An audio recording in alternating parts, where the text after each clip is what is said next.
Hey guys, it's College Studios here, and in today's video, I'm going to be talking about everything we are seeing right now with Kingda and Green Lantern. I want to preface right away, the whole time these rumors have been going around about Kingda and Green Lantern getting removed, I've said that all of the evidence that was presented initially was just hearsay, and there wasn't anything physical for us to work with.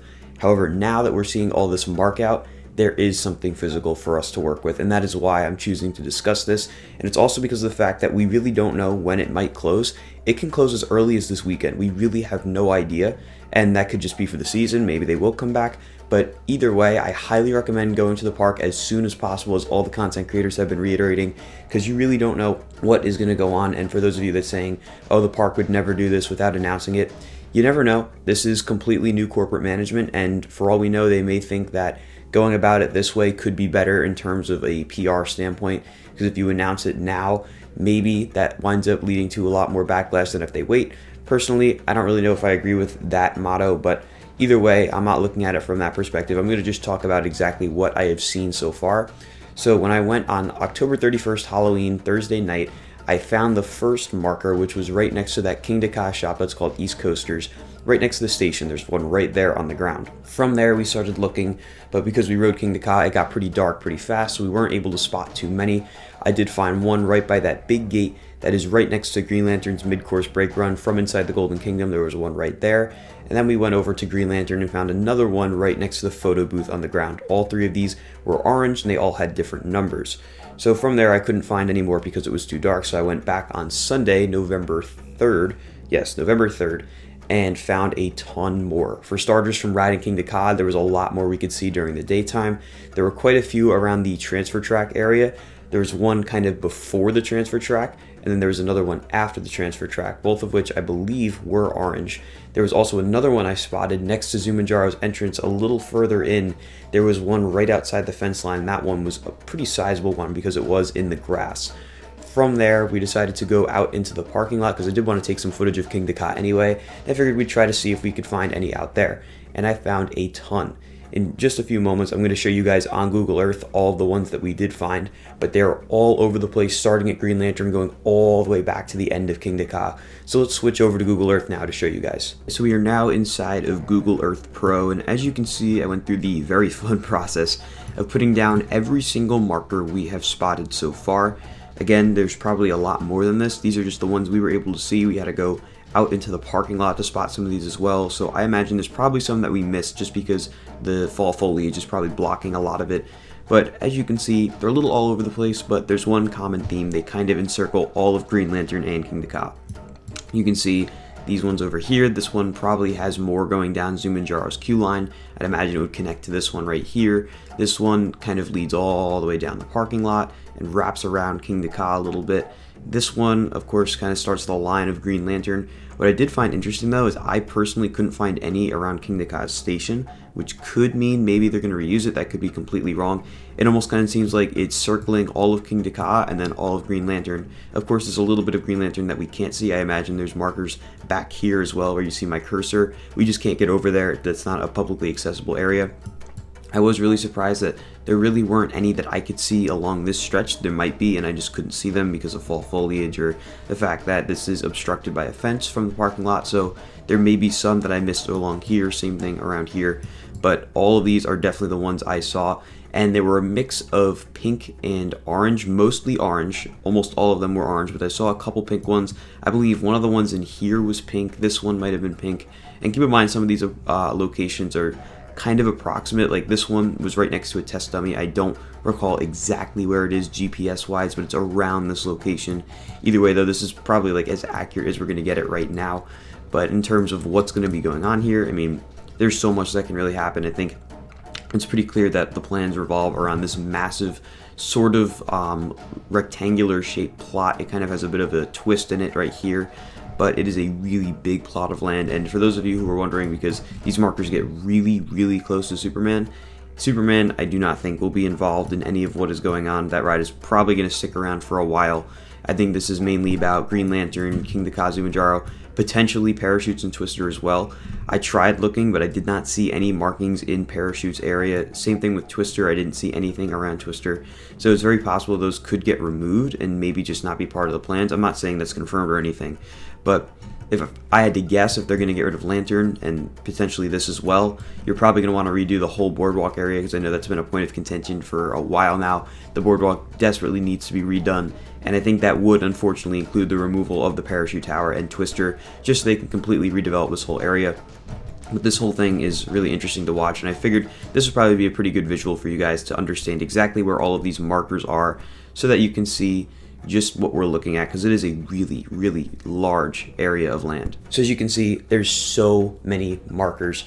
Obviously, whatever is going on here is absolutely massive. Clearly, there's definitely something going on with all of these rides. There's no reason they would be pretty much perfectly encircled if they weren't doing something to them. So that does beg the question, what might they be doing?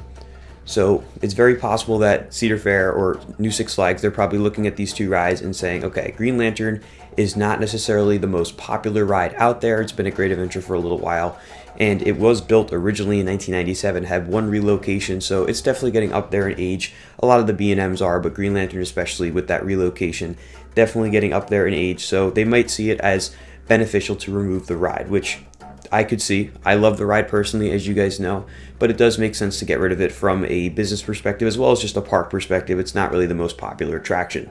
So what I would assume they would do is close this ride at the end of 2024. It does not seem like they're going to be making an announcement. That is why I'm talking about this. I figured they probably would have made an announcement by now if they were going to, but the park doesn't seem to have a comment on any of the rumors, which to me kind of says that they're just not going to talk about it at all, whether it's true or not. So that is why I think a lot of people are starting to talk about it and cover it. A lot of people I know that aren't even coaster enthusiasts, aren't even in the know, have heard about all these rumors and are going to get their last ride. So it's become something that pretty much everybody has heard about at this point, which is why I'm really surprised the park hasn't talked about it. We do have the stockholder call with New Six Flags coming up this Wednesday, I believe. So maybe we'll hear something about it there, but that's kind of wishful thinking. They typically don't talk about park specifics during those stockholder meetings, but I do think it would be nice just to clear the air a little bit, because there's a lot of people who still think that this isn't happening, that it's impossible for them to get rid of these two attractions. But we have to remember that this is a new company. They want to spend a lot of money at Great Adventure. They're probably looking at these rides and thinking, we can probably get rid of these and put something that may have the same level of presence but will cost less to operate and may wind up being more popular, more reliable. That could be the way that they're looking at this right now. Kingda I know was not a cheap ride to operate. It's a very complicated attraction. Cedar Fair got rid of Top Thrill Dragster, not necessarily by choice. They had the accident and then wound up deciding to reimagine the coaster. But because of how Top Thrill 2 is gone, because it's had a lot of issues in 2024, I just don't see that happening with Kingda at this point. I think that's kind of off the table, especially with Zamperla. I don't think they're going to have Zamperla come do another project like that, considering Top Thrill still hasn't operated for a full year yet. So I think we're going to be looking at a bit of a different option. As for what that may be, I really don't know. There's so much that could happen. I mean, Kingda may wind up being demoed. We don't know.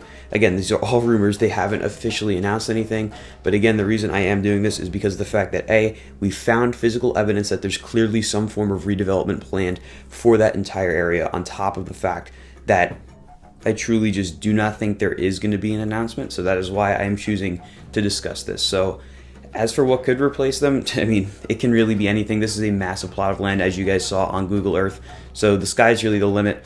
I know personally, I'd love to just see something that can live up to the presence that Kingda has. I mean, to see that ride not in the skyline, Great Adventure is going to feel like a very different park if this does wind up happening, and it's really not going to be the same. I don't know what they could even replace it with. I know a lot of people have been bringing up that mock launch spinning coaster, which honestly, I could see that wind up happening. I mean, Cedar Fair already put it out there for a number of parks in surveys, and maybe the people that they put it out to did have a positive reaction to it. Maybe they're thinking, okay, we can make this coaster basically around the same height as Kingda, and it'll be more reliable since it is coming from mock rides, it's using LSM launches, and maybe they see that as a more viable option than keeping Kingda around.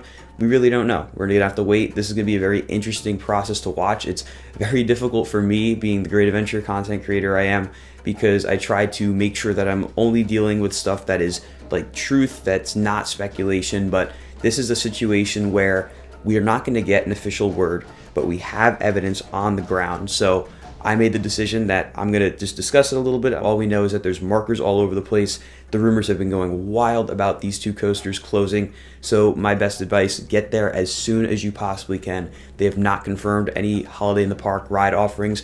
We did just see them close El Toro for the season. They did not announce that. They also closed Log Flume and Roaring Rapids earlier in Fright Fest, so we really don't know when rides are going to be done for the year. It could be November 10th, it could be the following weekend. I don't see most of these rides running into Holiday in the Park though, so I'd go ride Medusa, Mine Train, Kingda, Green Lantern, Superman as much as you can before those dates, because we don't know as of right now when that will change, when they will not be open. If we do get an update, of course, I'll put a video out or leave a comment on this video about ride offerings for the rest of the year. But just keep that in mind. I'd highly recommend going to ride them as soon as you can, especially if you want to get some more rides in. But that's going to do it for this pretty interesting video where we found all this stuff. I've been reporting on it slightly in the vlogs ever since we found the markers, but I wanted to do a kind of deep dive into it, especially with that Google Earth model, to show you guys exactly where they are across the whole kind of scale of whatever this may be. It's a really interesting time to be a Great Adventure fan, that is for sure. We're going to have a lot of waiting and watching to do to see just what new Six Flags has in store for Six Flags Great Adventure. With all that being said, guys, that's going to do it for today's video. If you enjoyed, be sure to like, comment, and subscribe, and I'll see you all in the next video. Goodbye, guys.